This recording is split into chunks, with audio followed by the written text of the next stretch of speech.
السلام علیکم، good evening, میں ہوں مہر بخاری۔ بجٹ کا نفاذ، ٹیکس کی بھرمار، مہنگائی کا طوفان، شدید گرمی اور 18 گھنٹے کی لوڈ شیڈنگ پر ملک بھر میں احتجاج۔ قوم کو 2 وقت کی روٹی کے لالے اور موسم کی شدت سے بھی لڑنا ہے۔ کراچی کے بیشتر علاقوں میں بجلی کی عدم فراہمی پر گزشتہ 1 ماہ سے مکینوں کا شدید احتجاج جاری ہے۔ گزشتہ 1 ماہ سے شہر کے بیشتر علاقوں میں جاری بجلی پانی کے احتجاج کے دوران پولیس نے مظاہرین پر گزشتہ رات طاقت کا استعمال کیا۔ رات گئے ڈسٹرکٹ سٹی پولیس مظاہرین کو منتشر کرنے کے لیے ان پر ٹوٹ پڑی، ڈنڈے برسائے، آنسو گیس شیلنگ کی، شدید ہوائی فائرنگ کی۔ مشتعل مظاہرین نے پتھراؤ کر کے نجی بینک کے شیشے توڑ دیے۔ پولیس نے نصف درجن سے زائد مظاہرین کو حراست میں لے کر ڈسٹرکٹ سٹی کے مختلف تھانوں میں منتقل کیا اور رات 1 بجے سے شروع ہونے والی ہنگامہ آرائی کا سلسلہ صبح 4 بجے تک جاری رہا۔ مظاہرین کا کہنا ہے کہ مجموعی طور پر 10 گھنٹے اعلانیہ لوڈ شیڈنگ کے باوجود رات بھر بجلی غائب رہتی ہے۔ بجلی کی عدم فراہمی سے بچے بلبلا اٹھتے ہیں اور مکینوں کا مزید کہنا ہے کہ الیکٹرک ہیلپ لائن پر متعدد بار شکایات درج کرائی گئیں، تاہم کسی قسم کا تسلی بخش جواب نہیں ملتا، نہ ہی بجلی بحال کی جاتی ہے، کہ جس پر ہم گھروں میں بچوں کی چیخو پکار سن کر سڑک پر نکل آتے ہیں۔ 2 کمروں کے فلیٹ کا بجلی کا بل 6 سے 9 ہزار روپے بھیجا جا رہا ہے، حالانکہ 24 گھنٹوں میں مجموعی طور پر 16 گھنٹے بجلی کی فراہمی معطل رہتی ہے۔ بھوک اور موسم کی شدت سے بلکتی ہوئی یہ وہ عوام ہے کہ جو لمبی لمبی قطاروں میں کھڑے ہو کر ایوان میں بیٹھے نمائندگان کا انتخاب کرتی ہے۔ آج یہ عوام اپنا مقدمہ لے کر سڑکوں پر ہے۔ ایوانوں سے باہر نکل کر دیکھیے، 50 ڈگری ٹیمپریچر میں کھڑے عوام کے اس فرد کی بے بسی محسوس کیجئے کہ جس کے لیے IMF کے بجٹ نے 2 وقت کی روٹی پہنچ سے دور کر دی ہے۔ لوڈ شیڈنگ کے باعث اب مہنگی بجلی بھی دسترس میں نہیں رہی۔ ناظرین، فائنانس بل صدر پاکستان کی جانب سے منظور کر لیا گیا ہے اور آج سے پیک شدہ غذائی اشیاء، آٹا، چاول، دالیں، مسالے، درآمدی سبزیاں، پھل، خشک میوہ جات اور دودھ سمیت 675 اشیاء مہنگی ہو جائیں گی۔ 1700 ارب روپے کے اضافی ٹیکس بھی آپ سے وصول کیے جائیں گے، جبکہ ملک پر اس وقت ایک ایسے اتحاد کی حکومت ہے کہ جنہوں نے 2 سال قبل سیاست کو ریاست پر قربان کرنے کا دعویٰ کیا تھا۔ پہلے اسٹینڈ بائی معاہدے کے تحت بجلی، گیس، پیٹرول سمیت سب کچھ مہنگا کر دیا تھا، اور اب فائنانس بل کے پاس ہونے کے بعد ایسا لگ رہا ہے کہ اس سیاسی اتحاد کا واحد مقصد عوام کی بلی چڑھا کر کسی بھی طریقے سے IMF حاصل کرنا ہے۔ IMF کا پروگرام پاکستانی عوام یہ قربانی 24 بار پہلے بھی دے چکی ہے اور اب 25ویں قربانی دینے جا رہی ہے، جو اگلے 365 دن جاری رہے گی۔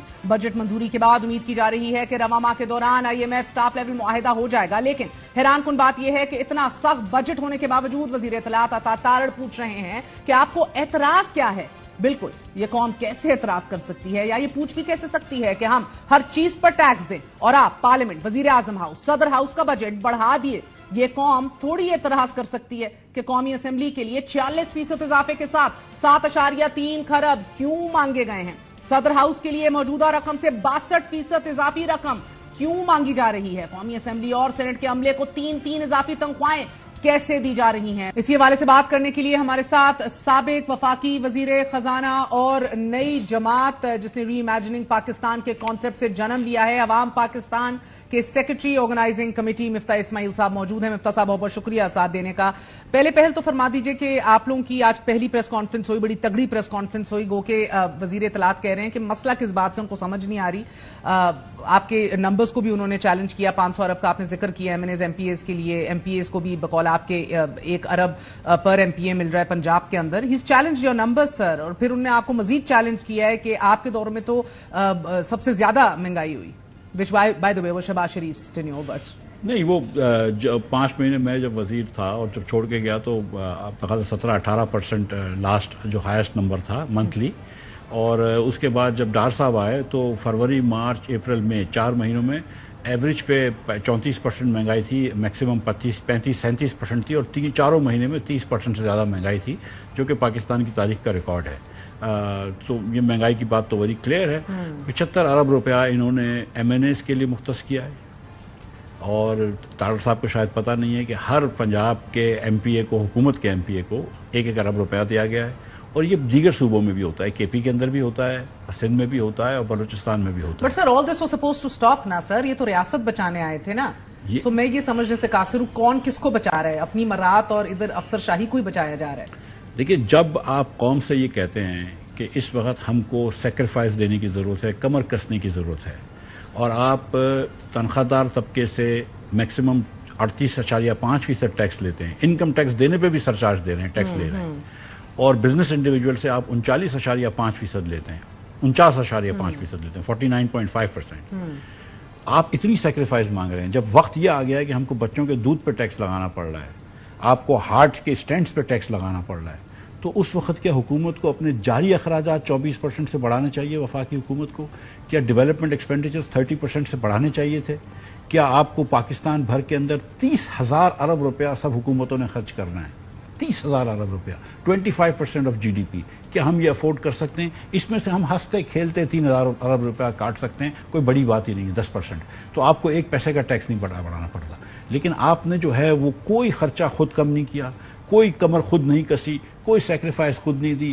ہر جگہ جہاں آپ کو تھا آپ نے زیادہ پیسے رکھے, مراد دی, مراد لی, اور سارا بوجھ عوام پہ ڈال دیا. اور بالخصوص آپ نے یہ بوجھ ڈالا ہے نوکری پیشہ لوگوں پہ اور مڈل کلاس لوگوں پہ. ایبسولوٹلی سر, 675 آئٹمز کے اوپر 5 سے 55% جب ٹیکس لگایا جائے گا, پھر وزیر اطلاعات پوچھتے ہیں اعتراض کس بات کا. میں یہ دیکھ رہی تھی سر, وہ الگ بات ہے کہ اب خطۂ غربت سے لوگ لائن سے نیچے 104 ملین لوگ چلے جائیں گے, but even if you look at جو اتحادی دا نوائز دے کریٹنگ, یہ سب فقط ریٹرک کے لیے ہے. بلاول بھٹو زرداری کی باتیں, فاروق ستار صاحب کی باتیں, over tax, wrongly taxed economy, Saleem Mandviwalla صاحب کا کہا کہ یہ گورنمنٹ اسٹیک measures will fuel inflation by 10% in the coming financial year.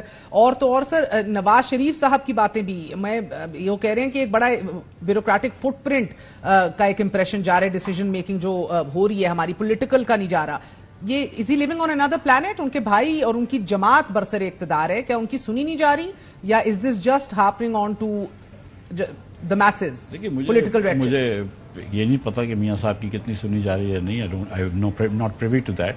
لیکن مجھے یہ ضرور پتا ہے کہ نہ پیپلز پارٹی, نہ MQM, نہ مسلم لیگ نون اس سے بری الزما ہو سکتے ہیں. سب نے ووٹ دیا ہے, اور جو نیگوسیشن پیپلز پارٹی اور MQM اور پیپلز پارٹی اور مسلم لیگ میں ہو رہے تھے, وہ اس پہ نہیں ہو رہے تھے کہ آپ ٹیکس کم کریں, وہ اس پہ نہیں ہو رہے تھے کہ عوام پہ بوجھ کم کریں, وہ اس پہ ہو رہے تھے کہ یہ PSDP میں سے 35% حصہ ہمارا ہے, ہمارا حصہ ہم کو دو. بالکل ٹھیک ہے. تو وہ اس پہ بات کر رہے تھے کہ ہمارے MNAs اور MPs کو کتنے پیسے ملیں گے, اس پہ بات کر رہے تھے. تو یہ عوام کی کوئی بات نہیں کر رہا. یہ پاور پالیٹکس کے نتیجے میں جو حکومت آئی ہے, یہ پاور پالیٹکس کر رہی ہے. 65 ارب روپے PPP پروجیکٹس کے انٹچڈ رہے ہیں ابھی تک. So these were the negotiations and the key positions that they were wanting. Sir مجھے بتائیے گا کہ فائنانس منسٹر کہتے ہیں کہ اگر مفتاح جو ٹیکسز لگانا چاہ رہا تھا ریٹیلرز پہ, وہ لگا دیے ہوتے تو ہم بڑے اچھے رہتے. تو مفتاح کو تو مریم صاحبہ نے روکا تھا, اورنگزیب صاحب کو بھی وہی لوگ روک رہے ہیں سارے, بیکاز وہی ہیں سارے, وہی لوگ روک رہے ہیں. اتنا آبویس ٹویٹ کر کے نہیں روکا ہوگا, لیکن وہی لوگ روک رہے ہیں. اور میں اورنگزیب صاحب دیکھیں وہ سمجھدار آدمی ہیں, اور ان کی جو بات ہے نا وہ یہی کہنا چاہ رہے ہیں نا کہ یار یہ ٹیکس لگا لیتے تو اچھا ہوتا. اب کیا کرا, اس کا متبادل یہ ڈھونڈا ہے کہ 2.5% انہوں نے مینوفیکچررز کے اوپر ٹیکس لگا دیا ہے کہ جب ان رجسٹرڈ فرمز کو بیچو گے, ان رجسٹرڈ شاپس کو, تو 2.5% ٹیکس لو گے ایکسٹرا. وہ ان رجسٹرڈ شاپس تو ساری ان رجسٹرڈ ہیں, 30 لاکھ میں سے 1 لاکھ رجسٹرڈ ہیں, تو 97% تو ان رجسٹرڈ ہیں. تو وہ 2.5% مینوفیکچررز اپنی جیب سے تو نہیں دیں گے, وہ آپ کی قیمت میں بڑھ جائے گا. آپ صابن جو لیتے تھے اس میں 2.5% قیمت بڑھ جائے گی, شیمپو لیتی تھی اس میں 2.5% قیمت بڑھ جائے گی, سیلز کے اندر ڈسرپشنز آئیں گی, بہت مسائل ہوں گے. یہ بجٹ اور یہ اکانومی ایک ساتھ نہیں چل سکتے. میں آپ کو سچ بتا رہا ہوں, اس بجٹ کے اندر میں اب بھی ریکویسٹ کرتا ہوں جو بھی صاحب اقتدار ہیں کہ یہ آپ دیکھیں میں آپ کو بتاؤں, جب آپ نے سرچارج لگایا 10% انکم ٹیکس کے اوپر, تو آپ یہ صوبوں سے نہیں بات کر سکتے تھے, 3 صوبے تو اپنے کہ یار جو آپ کو فیڈرل گورنمنٹ ٹیکس دیتی ہے ڈویزیبل پول کا, اس کا 10% واپس کر دو تو ہمارا ڈیفیسٹ کم ہو جائے, یہاں پہ مہنگائی کم ہو جائے گی. آرام سے کر سکتے تھے. 10% خرچہ اگر ہر حکومت کم کر دیتی ہے تو 30,000 ارب کی جگہ آپ 27,000 ارب خرچ کریں گے, تو 3,000 ارب بچ جائیں گے. آپ کو ٹیکس لگانے کی صاحب, میں نے ایک انٹرویو فائنانس منسٹر کا 6 مہینے پہلے کیا اور ایک انٹرویو ابھی کیا. دونوں جگہوں پہ وہ اپنا NFC ایوارڈ کو ریوزٹ کرنے کی باتیں ہی صرف کر رہے تھے. میں نے بھی یہ سوال اٹھایا کہ آپ کی اپنی حکومتیں, یہ کیا جا سکتا ہے, ایگریکلچرل تمام تر جو ایکسپینڈیچرز ہیں ان کو بھی واپس کیجیے, تمام تر ان کو آن بورڈ لیجیے کہ اب آپ ٹیکسز لگانا شروع کریں. دیر از نو کوئی پیش رفت نہیں ہے. وہ کہہ رہے ہیں اب ڈسکشن سٹارٹ ہو رہی ہے.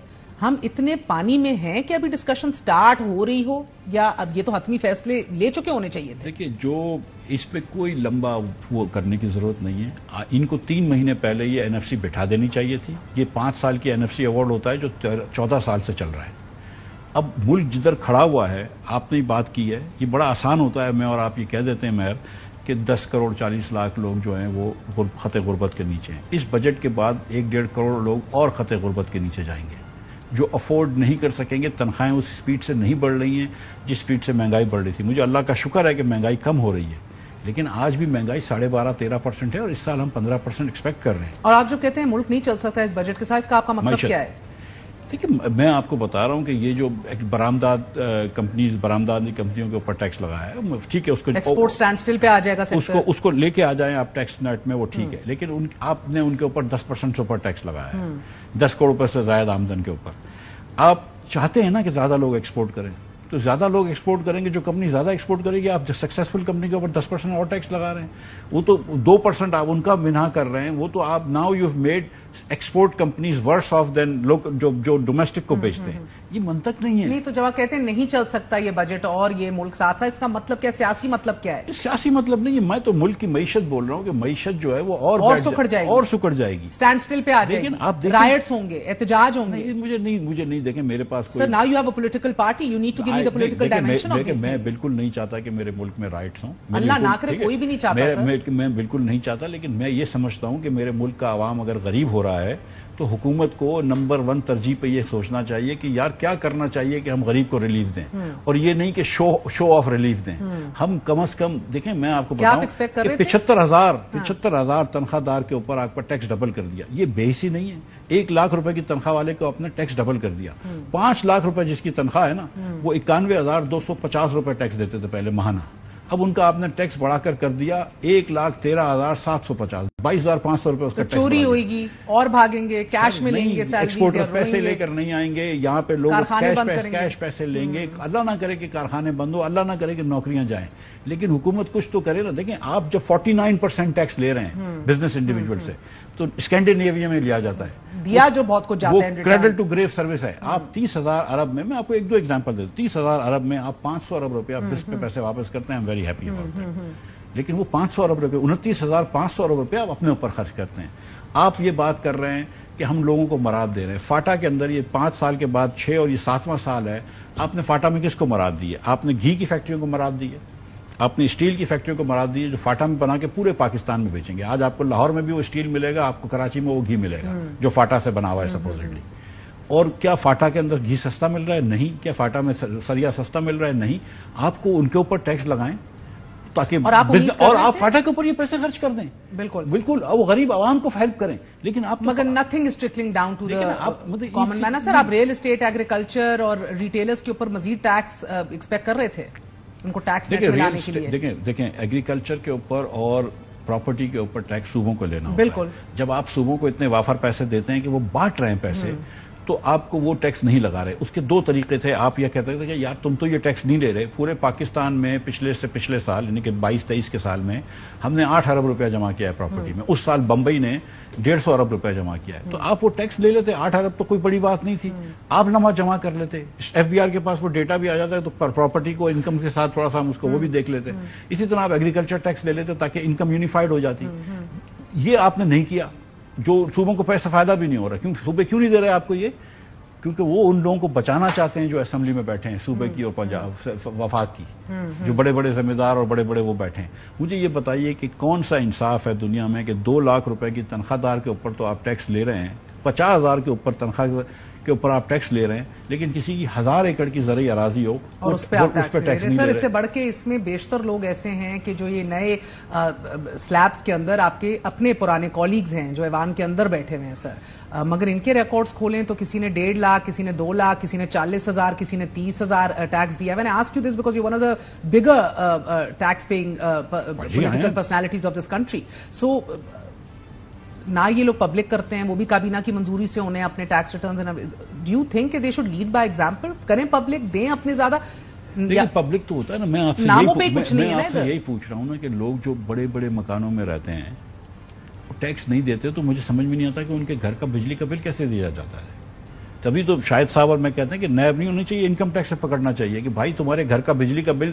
میں آپ کو سو یہ ریفارمز بجٹ نہیں ہے بیسکلی سر, یہی تو مسئلہ ہے. Typical more of the old same. آپ نے سیکریفائز لوگوں سے لینی ہے نا, تو آپ پہلے تو یہ کہ بگن ایٹ یور ہوم. نمبر 2 کہ آپ ریفارمز کریں. ملک کے پاس وقت کم رہ گیا ہے. میں آپ کو سچ بتا رہا ہوں, یہ معیشت وہاں لے آئی ہے.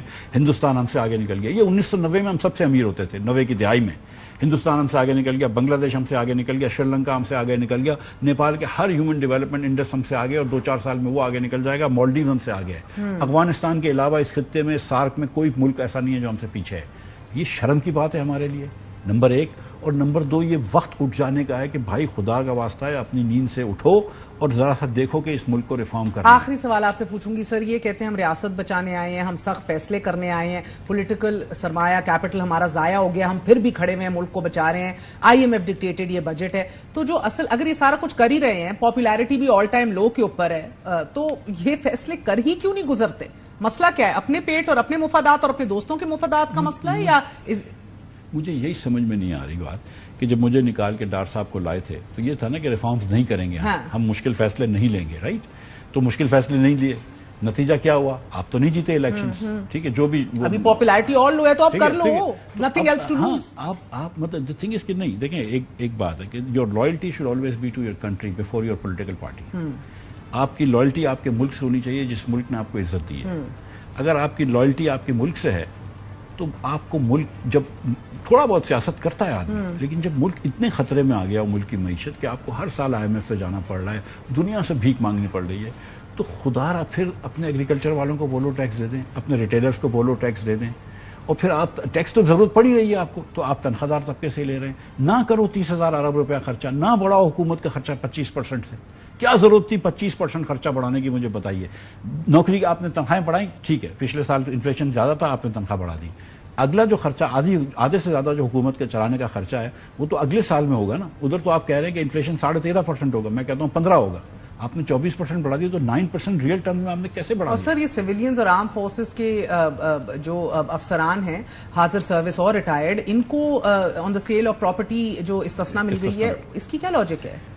اب آپ یہ دیکھیں کہ کس قسم کی آپ بات کر رہے ہیں کہ آپ نے کوئی وہ بھی نہیں لگائی کہ 10 کروڑ روپے کی پراپرٹی ہے یا 20 کروڑ روپے کی پراپرٹی. تو کوئی اگر بیوروکریٹ ہو یا ریٹائرڈ جنرل ہو جو 20-25 کروڑ روپے کی پراپرٹی بیچے گا, ہم اس سے ود ہولڈنگ ٹیکس نہیں لیں گے. لیکن اگر مہر بخاری صاحبہ اپنی ایک پراپرٹی بیچ رہی ہے 3 کروڑ روپے کی بھی, تو اس سے ود ہولڈنگ ٹیکس لیں گے. اس طرح تو ملک نہیں چلتے نا. اینڈ نوبڈی از آنسربل ہے. مسئلہ یہ ہے, دیکھیں, I mean this country is for the rich. یہ آج ثابت ہو گیا سر, اور یہ کوئی ان میں سے کوئی ریاست بچانے نہیں آیا, یہ بھی ثابت ہو گیا. آر وی سیف ٹو سے دیٹ؟ دیکھیں, اگر ریاست بچانے والے جو لوگ ہوتے ہیں نا, ان کے یہ کرتوت نہیں ہوتے. جن کو IMF کا آخری پروگرام کرنا ہوتا ہے وہ یہ اسٹیپس نہیں لے رہے ہوتے. جن کو ملک کی معیشت کا کس حالت میں ہے اس کا ادراک ہوتا تو وہ یہ نہیں لے رہے ہوتے. لیکن آخر میں سب سے بڑی بات کہ جن کو یہ پتا ہے کہ 10 کروڑ لوگ آپ کے خط غربت کے نیچے ہیں. خط غربت کے نیچے کہنا آسان ہے, اس کا مطلب یہ ہے کہ اس کے بچے کے پاس رات کو کھانے کے پیسے نہیں ہیں, وہ اپنا بھوکا بچہ سو رہا ہے. جب جس ملک میں 40% بچہ اسٹنٹڈ ہو, یعنی کہ ذہنی اور جسمانی طور پہ کمزور ہو, اس ملک کے وزیر اعظم کو یہ ترجیحات نہیں دکھانی چاہیے. بہت بہت شکریہ مفتاح اسماعیل کی آپ نے بات سنی. ناظرین, ایک طرف خط غربت سے 10 کروڑ لوگ, مزید اس کے اندر 1 کروڑ کا اضافہ ہونے جا رہا ہے بتا رہے ہیں. دوسرا, اس ملک کی انڈسٹری کو بھی دیکھ لیجئے تو بجلی مہنگی, گیس مہنگی, مزید ایز آف ڈوئنگ بزنس جو ہے اس میں کوئی بہتری نظر نہیں آ رہی. ٹیکسز اور ٹیکسز کی بھرمار ہے, لیکن اگر کسی کے لیے استثنا ہے اور سکون ہے تو وہ افسر شاہی ہے اس ملک کی, the rich and the political elite of this country. Nothing has changed. بہرحال اس کا بھی جواب دینا ہوگا اس حکومت کو. بے short break, we're going to be right back. ہمارے ساتھ سابق رکن قومی اسمبلی, سابق وفاقی وزیر اور سابق ممبر تحریک انصاف علی زیدی موجود ہیں. زیدی صاحب, بہت بہت شکریہ ساتھ دینے کا. فرمائے دیجیے گا سر کہ سخت تنقید ہے اور خبریں گردش میں ہیں کہ آپ لوگ سپوائلر کے طور پر اب رونما ہوئے ہیں. یو, فواد چودھری, عمران اسماعیل, کیا چاہتے ہیں آپ؟ 2 میرے میسیجز ہیں کلیئر کٹ. نمبر 1, یہ جو سیاست ہے نا, یہ گیم آف ایڈیشنز ہوتی ہے, سبٹریکشنز نہیں ہوتے. آپ ہمیشہ لوگوں کو ایڈ کرتے ہیں. تو آپ خود ہوئے ہیں نا, ٹاٹا تو اپنے اپنے اوپر خود لگایا ہے. اچھا, ہم نے خود جان کی خوشی ہم گئے تھے, بڑے آرام سے, ہمیں بڑی وہ مل گئی. اگر ہم خوشی سیاست چھوڑ کے گئے تھے تو پھر ہم تو بھی اور بھی بہت سارے لوگ گئے تھے ہوتے, MNA اور سینیٹر کیا بن گئے. ہم تو کچھ نہیں بنے, ہم نے تو الیکشن بھی نہیں لڑا, ہم چپ کر کے بیٹھ گئے. علی زیدی صاحب, a lot of people, so to say, انگریزی میں کہتے ہیں withstood the storm. You did not withstand the storm. طوفان آیا آپ اس کے اندر بہ کے چلے گئے نا, اور آپ یو چوز کہ میں پارٹی سے علیحدگی اختیار کروں amongst many. I'm not saying کہ غلط تھا. You must have gone through hell and more. مہر, But you chose, you made a choice. ہر ایک کی اپنی ڈائنامکس ہیں, ہر ایک کی اپنی ایشوز تھے. بہت سارے لوگ چھپ گئے, more power to them. بہت سارے لوگ ملک چھوڑ کے اگست تک باہر گئے ہیں. بہت سارے لوگ آج بھی ECL پہ نہیں ہیں اور وہ آ رہے جا رہے ہیں. اور اگر انہوں نے کسی سے بات کی, میں کسی کی برائی نہیں کر رہا. جب آپ ڈوب رہے ہوتے ہیں آپ کو تنکا چاہیے ہوتا ہے.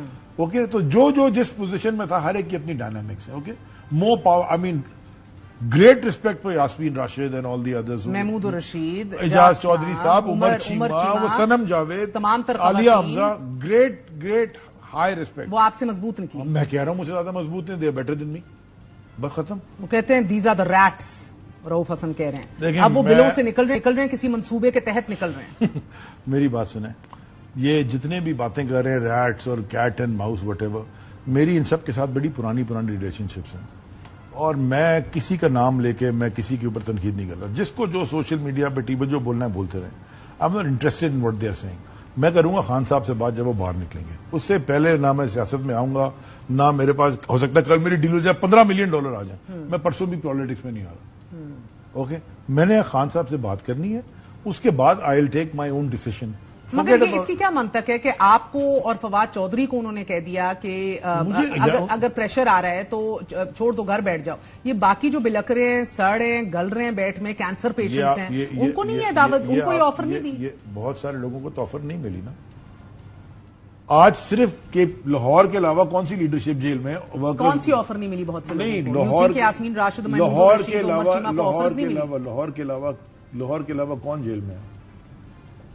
نہیں, میرا آپ کیا کہنا چاہ رہے ہیں کہ لاہور کی قیادت زیادہ مضبوط ہے, وہ کھڑے, ان کو آفر نہیں ملی؟ میں یہ کہنا چاہ رہا ہوں کہ ہر ایک کے ڈائنامکس فرق تھے. یہ لوگ ہم سے زیادہ تگڑے ہیں, میں مان گیا ہوں, ایکسپٹڈ. مجھ سے زیادہ اسٹرانگ ہیں. جن پہ مشکلات پڑی ہیں نا, وہ مشکلات ختم نہیں ہو گئی ہیں. یہ جو کہہ رہے ہیں نا آسان ہی ہو گئی, آسان, خان صاحب باہر آ گئے, آسان ہو گیا. یہ جو ابھی سارے نام آپ کے لیے آسانی ہو گئی ہے نا, ہمارے لیے آپ کیا آسانی CL پہ ہے کہ نہیں ہے؟ نہیں, وہ والی آسانی ہے کہ آپ اپنی مرضی آج کر رہے ہیں نا. کل کو آپ کہتے ہیں IPP میں مرضی سے گئے تھے, کہتے نہیں گیا تھا, دباؤ کے تحت گیا تھا. آج تو کر رہے ہیں نا مرضی.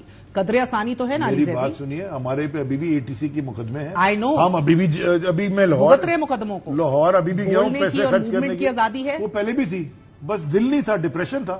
تو اس آزادی کے تحت IPP میں گئے تھے. نہیں, وہ آزادی نہیں تھی, IPP میں ہم خود خوشی سے گئے تھے. کیا تو وہی کہہ رہی ہوں نا, اس موقع نہیں. میں نے فواد چودھری کا یہ دیکھا تھا. سر آپ تو قد کاٹ لمبا چوڑا سینہ کر کے کھڑے ہوئے تھے علیم خان کے ساتھ. آپ لگائیں, میں لگا دوں گی. کھڑے ہوئے تھے سر, کوئی تشویش نہیں تھی, آپ اسٹیج پہ بھی بیٹھے ہوئے تھے. او بھائی, میں علیم خان کے گھر جس دن کھانا تھا اس دن میری کوئی تقریر نہیں ہوئی تھی. جہانگیر صاحب نے مائک پکڑوا دیا, نام لے گئے. نہ لیتے, کیا مطلب, ان سے پوچھا نا, میں تو نہیں ان کو روک رہا تھا کہ نہ لیں. میں نے مائک لیا, میں نے کیا کہا, میں کہا جی آپ جب آئے تھے تو آپ بھی بڑے سارے لوگوں کے ساتھ آئے تھے. میں جب ہوں, میں اکیلی, میری کوئی اوقات نہیں ہے, میں ساروں سے مشاورت کر کے آپ کو بتاؤں گا. Good luck to you. SIM کا پلان بنا, وہ دباؤ تھا آف کورس. اور کیا تھا, آج ہے, آج نہیں ہے نا. میرا کسی سے رابطہ ہی نہیں ہے. میں اس وقت تب رابطہ تھا. رابطہ کیا, وہ رابطہ تو ہو رہا تھا نا, کرا جا رہا تھا. آج انہوں نے آپ سے جو بھی تھا اس نے آپ کو ریچ آؤٹ کرنا چھوڑ دیا ہے نا. آپ انٹرویو دے رہے ہیں, ریچ آؤٹ کر رہے ہیں, ہم سسٹم سے رابطے میں, ہم وزیر تھے. آج اس خواہش کا اظہار بھی کر رہے ہیں, ہو سکتا کل فون آ جائے, نہ کریں. ہاں, مگر آج یہ خواہش بھی تازہ ہوگی کہ خان سے ملوں گا تو سوچوں گا, ضرور دیکھوں گا. پرانی وابستگی آپ سے, even beyond political nature, I understand that, ذاتی نوعیت کی دوستی آپ کی رہی ہے. So you are desirous of the fact کہ جب خان سے ملوں گا تو یہ ہوگا. مگر یہ سارا موڈ اور یہ ساری تبدیلی جو ہے, یہ 8 فروری کے الیکشن کے بعد جب گڈی چڑھتے دیکھی ہے, تو تب آپ لوگوں نے ہماری کون سی گڈی چڑھی ہے یار. سر آپ دیکھیں عوام کیسے نکلی اور PTI کے لیے ووٹ کیا. اس سے پہلے تو آپ سب خاموش تھے, آپ فواد, عمران اسماعیل, اور عوام جب نکلی ہے, انہوں نے ووٹ دیا ہے عمران خان کو. عمران خان کو ووٹ دیا, کسی ان میں سے کسی کینڈیڈیٹ کو نہیں دیا, کسی کو بھی نہیں دیا. ہم جب تھے ہمیں بھی نہیں ملا تھا. جی جی, ہم بھی خود نہیں جیتا تھا علی زیدی. یو ایکسپیکٹنگ 8 فروری میں جس طرح عوام نکلی. میں پہلے میرے ایک ہمارے کو 7-8 لوگ بیٹھے تھے, کاش اس کے اوپر لکھا تھا ہم نے کس کو کتنے ووٹ پڑیں گے. اتنے نہیں ایکسپیکٹ میں نے بھی کیے تھے. میں نے بھی کہا تھا 110-120 کے قریب. یہی تو محسوس ہوتا ہے کہ سر معذرت کے ساتھ, علی فورگیو می فار دس, مگر محسوس ہوتا ہے کہ آپ جیسے سب لوگ اپرچونسٹ ہیں. جب آپ دیکھتے ہیں کہ کشتی ڈوبنے والی ہے, آپ اسے چھلانگ مار دیتے ہیں. جب دیکھتے ہیں گڈی چڑھنے والی ہے, تو آپ سارے رونما ہو جاتے ہیں اور آگے آگے پیش ہو جاتے ہیں. اگر میں آپ کو یہ کہوں کہ کشتی ڈوب رہی تھی, ہم نے چھلانگ نہیں ماری, ہمیں دھکا دے کے پانی میں پھینک دیا, تو پھر آپ کیا کہیں گی؟ جس کے پاس کشتی کا کنٹرول تھا. ٹھیک ہے. تو ہم پیچھے روب لے کے ٹنگے ہوئے تھے. جب میں آئی نہیں تھا پالیٹکس میں تو یہ بات کرنے کی ضرورت کیا ہے؟ مجھے یہ بتائیے کہ اگر یہ ثابت کر دیا جائے کہ آپ نے خود کال کر کے کہا تھا کہ میری سب سے پہلے مجھے اریسٹ کر لو, سب سے پہلے میرے اریسٹ لے لو, کالاپور سے مجھے اٹھاؤ, یعنی کہ میں نے کہا ہاں اگر یہ ثابت ہو جائے تو آپ کیا کریں گے؟ میں بھی چھپ جاتا. یہ کون کہہ رہا ہے؟ آپ 2 دن کے لیے چھپے, آپ کی بیگم بھی گئی تھیں عدالت کے لیے, 2 دن آپ چھپے. بھائی میں کہاں چھپا, 9 مئی کو اٹھا ہوں میں. اس کے بعد آپ 2 دن کے لیے غائب رہے. ارے کیسے غائب رہا, میں ادھر کسٹڈی میں تھا یار, کسی کو پتہ نہیں تھا میں کہاں ہوں. جدھر آپ KFC وغیرہ بھی کھا رہے تھے سر, یہ بھی کچھ وہ یار دیکھو یار پلیز اپنے فیکٹس کر لو. میں 15 اپریل کو اریسٹ ہوا تھا دفتر سے. کب ہوا تھا؟ اپنی کال پہ ہوئے تھے.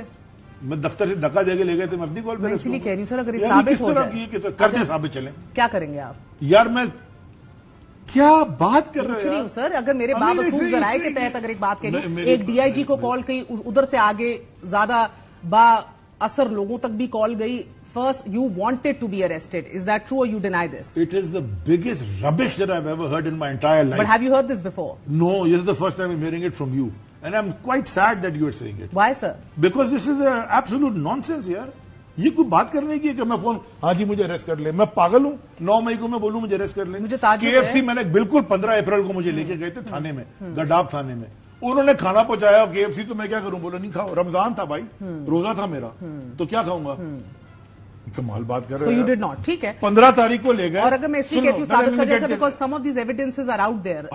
DIG is very much out there as well. آپ بتائیں, مجھے نہیں پتا. DIG کو بولے میرے سامنے آ کے بیٹھے, میں نے مجھے ایک اور بات بتائیے گا کہ سر پاگل بنا رہے. What were you offered? Nothing. Nothing. You were just said کہ IPP میں چلے جاؤ, مشکلات کم ہو جائیں. وہ تو بعد میں جیل سے نکلنے کے بعد. ہاں بس یہی تھی, یہی بات میری پریس کانفرنس ہے ہی کوئی نہیں. میرا جیل سے کہہ رہی ہوں, بالکل جیل سے پیغام آپ کا ریکارڈ ہوا تھا جا کے بابا جیل میں, جب آپ موجود تھے ادھر. سو آپ کو صرف یہ کہا گیا تھا کہ آسانی ہو جائے گی, جوائن کر لو IPP, ادھر آ جاؤ. نہیں, یہ بھی نہیں کہا گیا. کیا چوائس ہی نہیں تھی. کیا کہا گیا تھا؟ چوائس ہی نہیں تھی. IPP جاؤ, بس ختم, end story. Did you resist? Otherwise you are responsible. For what?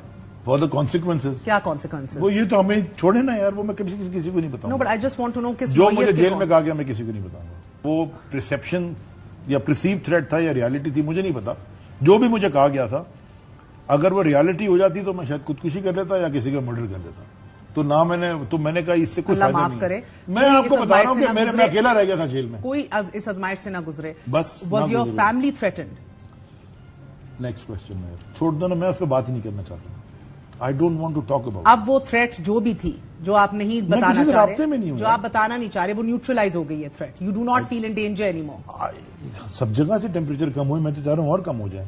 میرا مقصد ہی ٹی وی پہ آنے کا یہ ہے کہ ہیلنگ ہینڈ چاہیے اس ملک. سو جس نے آپ کو دھکا, زور زبردستی آپشن نہ دے کے IPP میں دھکیلا, 1 دن کے لیے آپ رہے اس جماعت کے اندر, اس نے آپ کو ٹھہرنے کے لیے کوئی دھکا نہیں دیا یا اس کو دباؤ نہیں ڈالا؟ اس کے بعد بس گھر سے نکلا ہی نہیں 4 مہینے. پھر میری ٹانگ فریکچر ہو گئی. پھر میں اکتوبر, نومبر, دسمبر میں یا تو ویل چیئر پہ یا کرچز پہ جاتا رہا, وہ جو پیشیاں بھگتنے کے لیے. فیبروری میں بھی میں جب ووٹ دینے گیا 6 گھنٹے, I was not in plaster by then, but I was still walking on a stick. وہ میرا کسی سے رابطہ نہیں ہے اس کے بعد. میں کہہ رہی ہوں نا کہ ایک دباؤ تھا جو اتنا زیادہ تھا کہ جس کو آپ ذکر بھی نہیں کرنا چاہتے کسی سے بھی, اسپیشلی نیشنل ٹیلی ویژن پہ. مگر پھر اس طرح زائل ہوا کہ کوئی بات چیت کسی انہوں نے PTI کو توڑنا تھا, پھر آپ کو آزاد چھوڑ دیا. آپ کو گندا کرنا, انہوں نے PTI کو ڈسمینٹل کرنا تھا, اور ساری لیڈرشپ نظر آ گئی, ساری ڈسمینٹل ہو گئی, تو بچا کون تھا PTI میں؟ تو ختم ہو گئی. ان کے نظر میں PTI ان کو پبلک سپورٹ کی. مگر سر جب کسی چیز کو ڈسمینٹل کرتے ہیں تو صرف فقط ایک پریس کانفرنس یا ایک بیٹھک کے لیے تو آپٹکس نہیں ہوتے نا, پھر دوسری چیز کو کھڑا بھی کرنا ہوتا ہے, اس کو ریئل بھی دکھانا ہوتا ہے. دینا چاہ رہا ہے, ایسی دفعہ بہت دفعہ ہوا ہے پاکستان کی تاریخ میں. 1 دن کے لیے ایک چیز ڈسمینٹل کر کے اگلے دن چھوڑ دیا گیا. نہیں تو ہم تو بس ڈسمینٹل ہو کے گھر چلے گئے نا, ابھی بھی ڈسمینٹل ہی ہوگی نا. وہ میں کہہ رہی ہوں کہ جو ایک بڑا ویژن تھا, کہنے کا مقصد یہ ہے کہ اگر میں اتنا دباؤ آپ پہ ڈالوں کہ آپ کی روح آج بھی کانپے ان پیغامات یا ان دھمکیوں کا سوچتے ہوئے, تو وہ میں 24 گھنٹے کے اندر ختم کر دوں, اور اس کے بعد میں آپ سے رابطہ بھی نہ کروں. اور جو مقصد تھا اچیو, چلے کتنے 4 مہینے آپ نظر بند رہے, اور ان 4 مہینوں میں کسی کی کال نہیں آئی, کسی کا دباؤ نہیں آیا. آپ کا کال آیا تھا مجھ سے, میں نے دباؤ تو نہیں ڈالا. نہیں تو میں نے آپ سے کہا کہ میں کسی سے نہیں بات کر رہا. ڈو یو ریمبر کچھ میرے دوست میڈیا میں جنہوں نے مجھے کال کی, میں کسی سے بات نہیں کرنا چاہ رہا. I don't want to talk. کوئی اور بھی نہیں کر رہا تھا آپ سے رابطہ. اور یعنی آپ سے کہ کوئی کوئی اور سرکار سے نہیں تھا، اور آپ سے کوئی اور کام لینا بھی مقصود نہیں تھا. And of game. بس وہ آپٹکس کرا ہماری ختم جب ہم فارغ ہی ہو گئے، یعنی کہ ہماری پبلک سپورٹ ختم کری، تم سے کیا کام لینا. اور یہ فائنل کال لیتے ہوئے خان صاحب کا گو ہیڈ آپ کے پاس تھا؟ یعنی کہ میں خان صاحب سے نکلنے کے بعد رابطے میں تھا، انہوں نے مجھے چپ کر کے گھر بیٹھو بھی دو. میں کہا جی ٹھیک. مگر یہ نہیں کہا تھا کہ چھوڑ دو جماعت؟ مجھے پیغام آیا تھا کہ ٹارچر نہیں لینا. ہاں. ٹارچر مجھے فزیکل تو کسی نے نہیں کیا، کسی نے نہیں کیا. I will not lie. Mental stress بہت تھا، بہت زیادہ مینٹل سٹریس تھا، آپ کو اندازہ نہیں ہے. اللہ نہ کرے کسی کو بھی ہو. I understand what you saying absolutely and respect that. میں وہ بات نہیں کرنا چاہتا. ٹھیک ہے، fair enough. It is not related to me. So I understand. Sir خاندان ہی ہوگا نا ایک انسان کی. کیا ہوتی ہے سب سے دکھتی رگ یا سب سے سینسٹیو ونلریبل پوائنٹ؟ بچے ہوتے ہیں، خاندان ہوتا ہے، بیوی ہوتی ہے، اور کیا ہوتا ہے. اس کی میں نے آپ سے کہا ریالٹی تھی کہ پرسیو تھی. آئی ڈڈ ناٹ وانٹ، میں چانس ہی نہیں لینا چاہتا. چانس ہی نہیں لینا چاہتے تھے. بٹ خان صاحب کا میسج تھا کہ چپ کر کے گھر بیٹھ جاؤ. So they will be an element given کہ آپ کی ذاتی نوعیت کی ان سے ریلیشن شپ پریسیڈڈ آپ کا پولیٹیکل تعلق ان سے. They will be an element of heartbreak Khan sahib کی طرف سے. ہو سکتا ہے، بٹ خان صاحب بہت بڑا آدمی ہے. یہ جو باتیں کر رہے ہیں نا سارے، ان کو خان صاحب پھر یہ سمجھتے نہیں ہیں. وہ بہت میگنیمنس، ہی از اے ویری بگ گائی. یہ بیکار فضول کی باتیں کہ جی عمران خان جیل سے نکلے گا سفید گھوڑے پہ اور اردوگل کی تلوار لے کے سب کو کاٹ دے گا. ہی از ناٹ لائک دیٹ. یہ غلط پرسپشن کریٹ کر رہے ہیں اور مشکل میں ڈال رہے ہیں اس کو. سر وہ اس لیے ان کے پاس تھوڑا سا وزن آ جاتا ہے نا ان کی بات میں، کیونکہ جنہوں نے پہلے چھوڑا، فار انسٹنس فیصل واڈا کو لے لیں، انہوں نے تحریک انصاف پیک پہ تھی جب چھوڑا. وہ اتنے کرائسس موڈ پہ نہیں آئی تھی، احتجاج کر رہے تھے، سڑکوں پہ تھے. یہ کرائسس موڈ نہیں تھا جب چھوڑا. You guys left during a crisis, during an all time low. ہم جب بالکل پیک پہ تھے، ہم لاہور میں بیٹھے ہوئے تھے اور سامنے ٹی وی لگا ہوا تھا اور بھی لوگ بیٹھے تھے، بلکہ پوری لاہور کی پارٹی پنجاب کی بیٹھی ہوئی تھی باہر، اور فیصل واڈا کی صاحب کی ایک پریس کانفرنس آ رہی تھی. تو وہ خان صاحب نے دیکھی، مجھے یہ کیا کہہ رہا ہے. میں کہا مجھے کیا پتا بس کیا کہہ رہا ہے. تھوڑی دیر انہوں نے سنا، بولا اس کو ابھی شو کاز بھیجو. میں صدر تھا نا سندھ کا، ابھی بھیجو. اسد عمر بھی بیٹھے تھے اور بھی لوگ بیٹھے تھے. میں باہر گیا، میں نے جی ٹائپ کر دیں گے شو کاز. ٹائپ ہو گیا، میں لے آیا. میں نے کہا جی یہ کتنے دن کا ٹائم دینا ہے اس میں؟ میں نے پوچھا سر جواب تو دینا ہوتا ہے. انہوں نے کہا 24 گھنٹے کا یا 48 گھنٹے، ایسے جو بھی تھا. I don't actually remember. میں نے کہا شور. میں نے سائن کر کے بھیج دیا شو کاز. انہوں نے کہا ٹویٹ کرو تم ابھی سب کے سامنے. بھائی میں جب سنو ہو گیا، اگلے جس دن بھی وہ ٹائم ختم ہوا مجھ سے پوچھا اسی دفتر میں اگلے دن یا اس کے اگلے دن، اس کا جواب آ گیا. میں کہا نہیں سر لاؤ ابھی ٹرمینیشن کرو. چھوڑی کہاں؟ عمران خان نے سائن کی ٹرمینیشن. چیئرمین تو وہ ہے. ابھی وہ خود بھی کہتے ہیں کہ مجھے نکالا ہے، میں چھوڑا نہیں ہے، میں نے مجھے نکالا ہے. مگر مجھے ایک بات بتائیں سر کہ ایک پیک کے اوپر کسی کو نکالا ہو، اور ایک وہ آپ خود کہتے ہیں کہ میں اس کا فرسٹ ہینڈ وٹنس تھا، غصہ چڑھا، ٹی وی دیکھا ہے کیا کر رہا ہے، اس کو نکالو. اور پھر آپ اسے کمپیئر کریں، بھری بیٹھک میں بیٹھا بندہ ہو اور ایک بالکل اکیلا بندہ ہو، just roughed up by life and whatever is being dealt out to ہم. پارٹی تہس نہس ہو رہی ہے، جو 22 سال جس کو اپنی خون دے دیا ہے، ٹائم دے دیا، اور اس کے بعد اپنے کلیدی اسٹالورٹس اور اپنے بچپن کے جوانی کے دوست، بچپن کے تو نہیں ہیں دوست یار بھی چھوڑ کے جا رہے ہیں، اور ٹھک ٹھک ٹھک کر کے لائک ڈومینو افیکٹ چھوڑ کے جا رہے ہیں. تو وہ تو مایوسی ایک الگ لیول کی ہوگی. سو آئی گیس سونا کہیں کہ وہ مایوس ہوں گے، ان کا دل ٹوٹا ہوگا. خان کا یار وہ مایوسی ایک اور نہیں، ڈس اپوائنٹمنٹ کی بھی ماں ہوگی اس کی بھی. بھائی ایک مایوسی ایک اور لیول کی ہوتی ہے. خان صاحب بتائیں کیا بولیں گے، تم بھی بھاگ گئے تھے. آپ لوگ خان صاحب کو نہیں جانتے. لو جی یہ بھی آ گیا، تم بھی بھاگ گئے تھے. بیسٹ کیس سیناریو ہے یہ. I hope it turns out like this. You're being an optimist and I hope it turns out like this. میں تو ابھی پاکستان مگر سر کہنے کا مقصد یہ ہے کہ وہ اگین وہ سیناریو، اور اس کے بعد اب بائی دا وے کیونکہ مینشن ہوا آپ کو پتا ہے سینیٹر فیصل واڈا میری ٹائم افیئرز کی منسٹری دیکھ رہے ہیں، ادھر اسٹینڈنگ کمیٹی کے ہیڈ ہیں. اب وہ کہہ رہے ہیں کہ تمام تر پرانے کھاتے نکال کے ان کی جانچ پڑتال کرنے والے کرے نا. کوئی خوف یا ڈر تو نہیں ہے آپ کو؟ بھائی میں اسی کرائے کے مکان میں رہتا ہوں اور وہی گاڑیاں چلاتا ہوں جو 2012-14 کی ہیں. مجھے کس چیز کا ڈر ہے؟ میں اور چیزیں کھولنا شروع کروں گا تو باقی دنیا ڈرے. جماعت میں ابھی لیڈرشپ کا فقدان ہے میرے خیال میں. سارے پیئرز ایکول ہیں نا، تو وہ ابھی آپس میں کمپٹیشن ہے. ایک آدمی کوئی ایسے رائز نہیں کر رہا. دیکھیں میں آپ کو ایگزامپل دیتا ہوں. فقدان ہے لیڈرشپ کا، یس اور نو سر؟ میں آپ کو ایگزامپل، آج جو کرنٹ لیڈرشپ ہے ان کے اندر وہ سخت ہے کہ اس پولیٹیکل کرائسس سے تحریک انصاف کو نیویگیٹ کر سکتے ہیں، یا یو ڈاؤٹ اٹ؟ میں یہ نہیں کہوں گا کہ نو، میں I say they can do better. Wish you the best of luck. Thank you.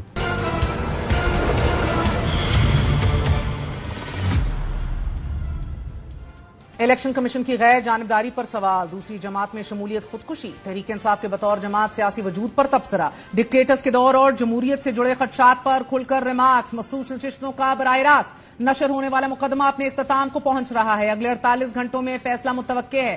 آج کی اہم ترین سماعت میں الیکشن کمیشن کے موقف میں بڑا تضاد سامنے آیا۔ دوران سماعت الیکشن کمیشن نے موقف اختیار کیا ہے کہ باپ پارٹی کو مخصوص نشستیں دینے کا فیصلہ غیر قانونی تھا۔ جسٹس عائشہ ملک نے استفسار کیا کہ گزشتہ انتخاب میں باپ پارٹی کو مخصوص نشستیں کیسے دی گئی ہیں۔ الیکشن کمیشن کے وکیل نے جواب دیا کہ باپ پارٹی کو نشستیں دینے کا فیصلہ قانون کے مطابق نہیں تھا۔ جسٹس عائشہ ملک نے سوال کیا کہ الیکشن کمیشن ایک معاملے پر دو مختلف موقف کیسے لے سکتا ہے۔ وکیل نے بتایا کہ موجودہ الیکشن کمیشن نے تمام فریقین کو سن کر فیصلہ کیا ہے۔ دوران سماعت چیف جسٹس نے ریمارکس دیے کہ ایک وکیل نے ایک کیس میں کچھ موقف اپنایا، شام کو کچھ اور۔ But the problem is that you are a constitutional body and you seem to be taking, different stances as and when you understand the law, how you choose to understand the law. There has to be some consistency, and if you are not agreeable with what happened in the last election, you would then write it somewhere, you would meet on it. Commission تو commission ہوتا ہے، لیکن یہ بتا دیں Sir, I made my submission on that. Mister Ghani sahib اس کو آپ لائٹلی لے لیں۔ ایک دفعہ کسی نے کوئی آرگیو کر رہا تھا صبح کوئی کیس، تھوڑی دیر بعد دوسرا کیس، کورٹ نے آبزرو کیا آپ تو بڑا اپنے آرگومنٹ مختلف کر رہے ہیں، تو انہوں نے کہا I am wiser now, or you can also say I'm more freer now or less freer now than the then election commission or the present election commission. So there was a lot more thought given to this. دوران سماعت justice Munir Akhtar نے بھی election commission کے دورے موقف پر remarks دیے کہ election commission نے پہلے اور اب مختلف موقف اپنایا ہے۔ الیکشن کمیشن آج کہتا ہے گزشتہ انتخابات میں کیا گیا ان کا فیصلہ غلط تھا۔ دوران سماعت جسٹس جمال مندوخیل نے وکیل الیکشن کمیشن سکندر بشیر سے استفسار کیا کہ بتائیے غلطی کہاں اور کس نے کی۔ مخصوص نشستوں کے اس مقدمے کی سماعت کا یہ پہلو بھی دلچسپ رہا کہ چیف جسٹس سپریم کورٹ کی جانب سے ہر وہ نقطہ اٹھایا گیا جہاں تحریک انصاف گناہگار تھی، جبکہ جسٹس اطہر من اللہ، جسٹس عائشہ اور جسٹس جمال مندوخیل کے بیشتر ریمارکس جمہوریت کی روح حق رائے دہی کو محفوظ رکھنے پر رہی۔ دوران سماعت جسٹس جمال مندوخیل نے نقطہ اٹھایا کہ تحریک انصاف کے 2018 میں بھی پارٹی انتخابات نہیں ہوئے تھے، تب انتخابی نشان کیسے مل گیا تھا۔ چیف جسٹس نے ریمارکس دیے کہ اس پر جائیں گے تو چیئرمین سینٹ کا انتخاب بھی کھل جائے گا۔ تحریک انصاف انٹرا پارٹی انتخابات کا معاملہ تو کئی سال قبل سے آ رہا تھا۔ تحریک انصاف بار بار انٹرا پارٹی انتخابات کے لیے وقت مانگ رہی تھی۔ جسٹس منصور علی شاہ نے کہا کہ کاش میرا چیف جسٹس جیسا دماغ ہوتا، پڑھتے ہی سب کچھ سمجھ جاتا، لیکن میں عام آدمی ہوں۔ دوران سماعت الیکشن کمیشن بطور ادارہ زیر بحث آیا۔ ہارنے والا کہتا ہے انتخابات ٹھیک نہیں ہوئے، ہم ادارے کی قدر نہیں کرتے۔ جسٹس منصور علی شاہ نے چیف جسٹس کے ریمارکس پر سوال اٹھایا کہ کیا الیکشن کمیشن اتنا زبردست ادارہ ہے؟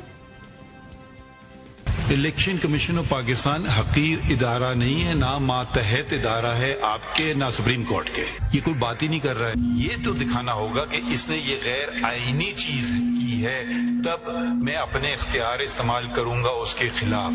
بے شک میرا ہو سکتا ہے میں بہت ساری چیزوں میں سے اختلاف کروں، مگر میں اسی وقت انٹرفیئر کروں گا جب میں سمجھوں گا کہ اب وہ آئین یا قانون سے ہٹ چکے ہیں۔ جیسا چیف صاحب کہہ رہے ہیں آپ اتنا زبردست ادارہ ہیں تو آپ کو تو منٹ لگے۔